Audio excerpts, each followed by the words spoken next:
Susannah Turner was only 8 years old when poverty and debt sold her childhood. Her family's farming debts had grown so large that her father was left with no way out. The money he had borrowed for fertilizer and seeds was paid back in the form of his daughter. A contract was signed, and Susannah was handed over to a cotton mill. The debt was canceled, and a child's life was mortgaged. Legally, Susannah now belonged to the mill until the age of 18. 10 years of her childhood were signed over to machines. The mill owner smiled. Child labor was cheap, and children trapped in debt were the cheapest of all. Susannah worked 12 hours a day, 6 days a week, operating spinning machines. The work was deadly. Girls' hair often got caught in the machines, their scalps torn off. They would convulse and die on the factory floor while the machines kept running. The noise was so horrific that by the age of 10, Susannah had lost most of her hearing. Cotton lint floated in the air like fog. With every breath, it settled in the lungs, whitening the body from the inside. Most children died of respiratory diseases before reaching 30. Those who survived were deaf, sick, and broken. The factory also provided housing. One large room where 40 girls slept on wooden cots. Food was served only twice a day. Porridge, greasy bones, bread, and molasses. Whatever was cheapest.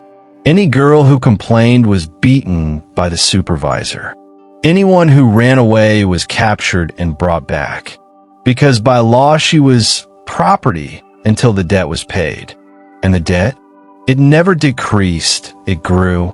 Rent, food, clothes, medicine, everything was added to the debt. By the age of 10, Susannah owed more than before. In 1901, a photographer documenting child labor in the southern states took Susannah's photograph during a brief machine repair break. She stands barefoot. Shoes were never provided. A torn, undersized dress that hadn't been changed in 2 years. Cotton lint stuck in her hair like premature grayness. Behind her loomed monstrous machines, huge, merciless. And her face? No childhood, no smile, no hope, only exhaustion, emptiness, and a fate she had already accepted. This was her life, and it was meant to be her forever. The photograph was published in reform journals, but mill owners protested loudly.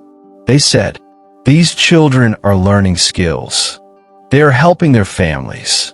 Reformers were dismissed as outside agitators. Child labor laws were delayed for decades because power belonged to the owners, and poor parents had nothing. Susannah never reached 18. She died at 14 from tuberculosis. 6 years of breathing cotton-filled air had destroyed her lungs. The mill doctor listed the cause of death as natural causes and immediately replaced her with another child. Her family was informed 3 weeks later. When her mother learned her daughter had died, she was told, "Susannah still owes $47. The debt must be paid before the body can be released." The mother never paid. She couldn't. The mill held Susannah's body for 6 months, then buried her in an unmarked grave with other dead children. Boys and girls aged 8 to 16, all killed by cotton dust, machines, and a system built on profit.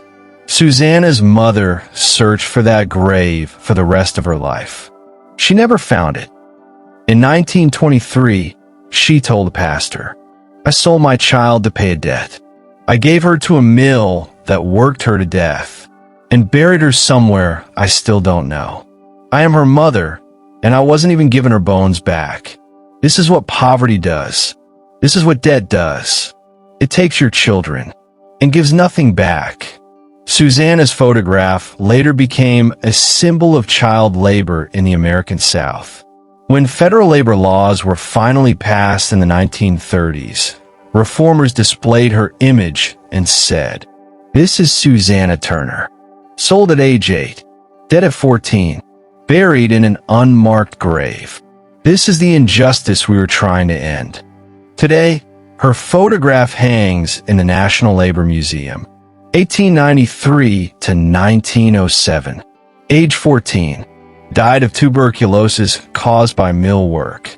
Her grave remains unmarked, but her image bears witness that she has not been forgotten. It is a reminder that America's industrial wealth was built on small bodies, stolen childhoods, and the graves of children who deserved a better life. Please like, subscribe, and share to other friends. Thank you.